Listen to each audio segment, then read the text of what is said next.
In this video, we will be talking about how to connect Moza R3 to Forza Horizon 5 in your PC. As you can see right here, I have in here this thread from Reddit that shows something like this.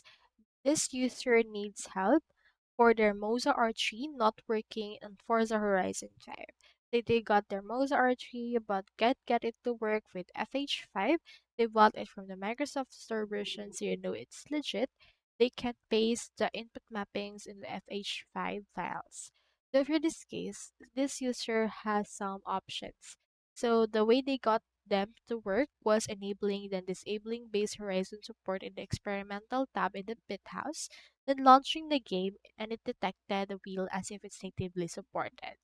So they have tried this and this is what it looks like, and it doesn't work on this case, but on some option it works.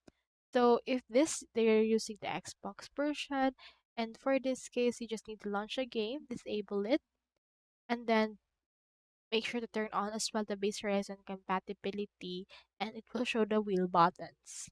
So that's all there is today, and I hope this video helped you out.